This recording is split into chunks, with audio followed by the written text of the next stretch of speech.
வணக்கம் வணக்கம். காங்கிரஸ்காரர்கள் கத்துகிறார்கள், பிரிக்கிறார்கள். நான் தனித்து தொடர்ந்து பல தேர்தல்களில் நிற்கிறேன்.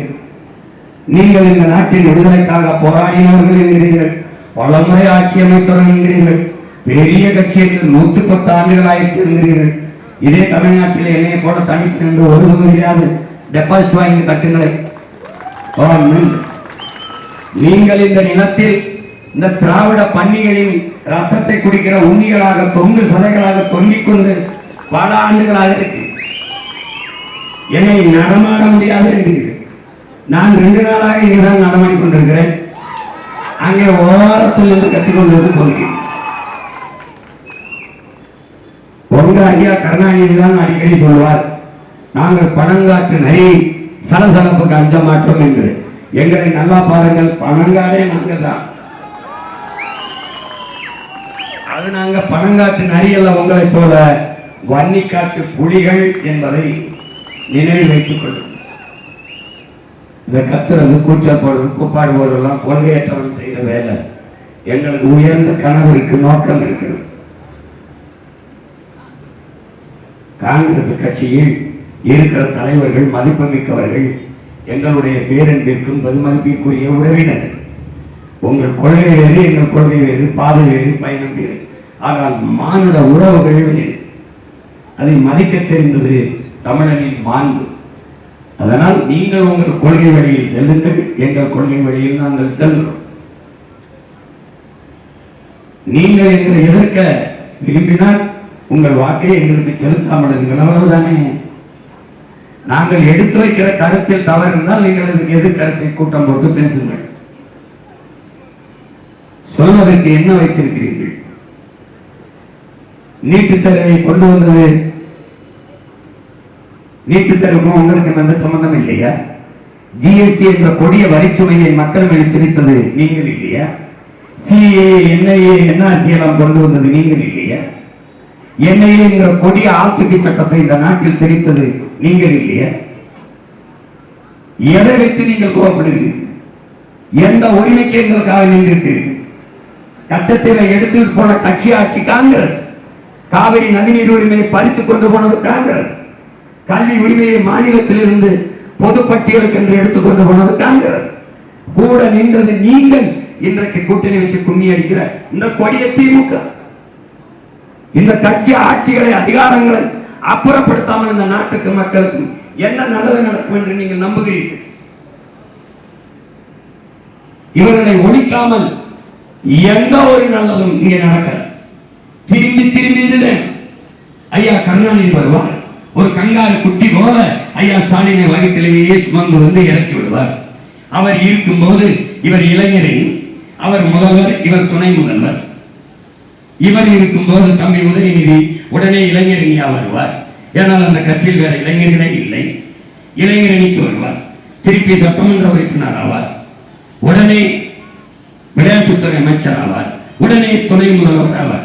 அப்பா முதல்வர், மகன் துணை முதல்வர்.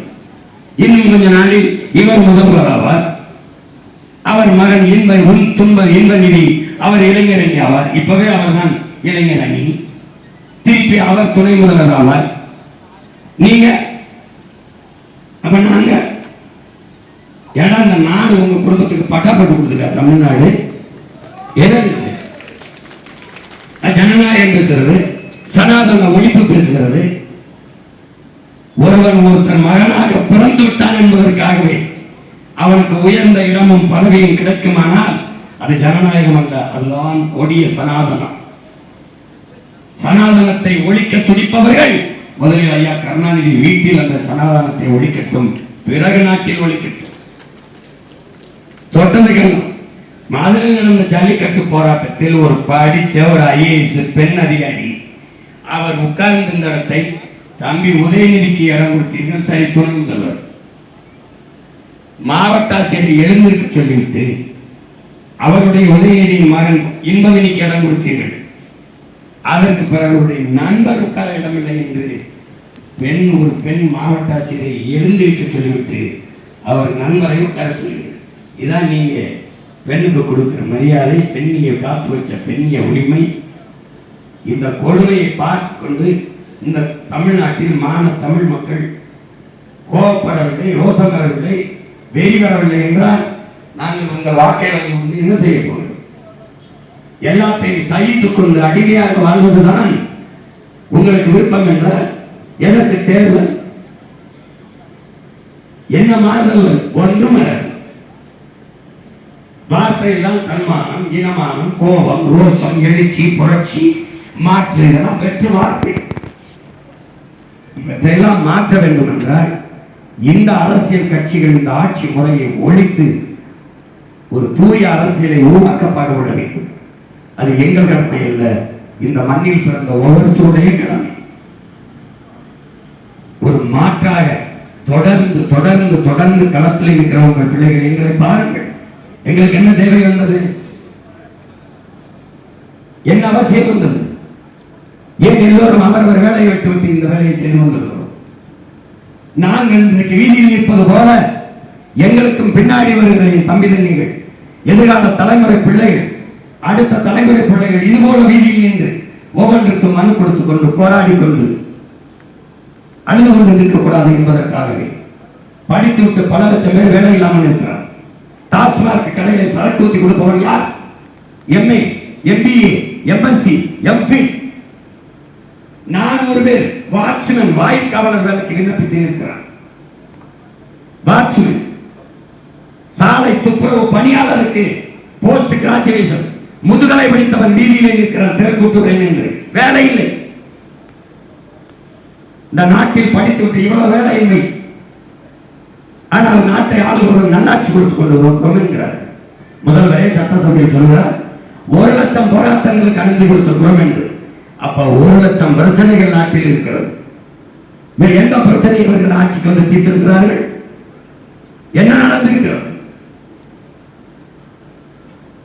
இந்த துன்ப துயரங்களை துடைத்து எரிந்து தூய ஆட்சி மலர வேண்டும் என்றால் ஒரே வழிதான் இருக்கிறது.